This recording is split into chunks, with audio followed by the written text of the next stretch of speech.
आळंदीमध्ये माऊलींच्या पालखी प्रस्थान सोहळ्यानिमित्त माऊलींच्या समाधी मंदिराला आकर्षक अशी फुलांची सजावट केली गेली आहे। रंगीबेरंगी फुलांची ही सजावट करण्यात आली आणि त्याचाच आढावा घेतलेला आहे आमचे प्रतिनिधी तुषार झरेकर यांनी। बघूयात।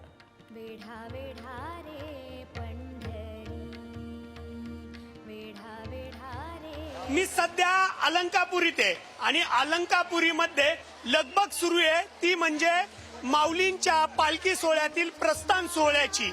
याच ठिकाणी खरं तर पालखी प्रस्थान सोहळा होणार आहे आणि त्या निमित्ताने जर आपण पाहिलं तर अलंकार नगरीतील हे जे संत ज्ञानेश्वर महाराजांचं समाधी मंदिर आहे, हे समाधी मंदिराला आकर्षक फुलांची अशी सजावट करण्यात आलेली आहे। मोठ्या प्रमाणामध्ये ही जी फुलं आहेत ती वापरण्यात आलेली आहे।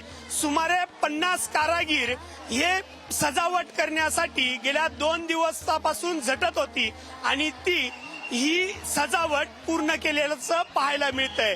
माझ्या समोर जर आपण पाहिलं तर जे मेन द्वार आहे त्या मेन द्वाराच्या समोर आल्यानंतर माऊलींच्या पुढे जे अक्षर लिहिलंय ते म्हणजे निरंतर कर स्वामी असं खरं तर तिथं म्हणण्यात आलंय आणि त्यामुळे जर आपण पाहिलं तर या विविधरंगी आकर्षक फुलांनी हे संपूर्ण जे मंदिर आहे ते सजवण्यात आलेले आहे। सुमारे 1-2 नव्हे तर 6 टन फुलांचा वापर यामध्ये करण्यात आलेला आहे आणि यामध्ये वेगवेगळी फुलं वापरल्यात। त्यामध्ये झेंडू असेल, त्यानंतर अष्टर असेल, जरबरा असेल, कार्नेशियन असेल, गुलाब असेल, अशा वेगवेगळ्या फुलांचा मोठ्या प्रमाणामध्ये वापर करण्यात आलेला आहे आणि त्यामुळे हे संपूर्ण जे मंदिर आहे ते आकर्षक असं या फुलांमध्ये न्हावून निघाल्याचं पाहायला मिळतंय।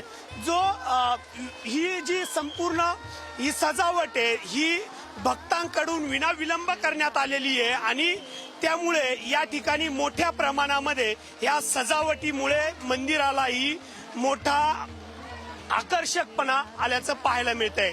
कॅमेरामन संपत मोरेसह तुषार झरेकर, पुढारी न्यूज, श्री क्षेत्र।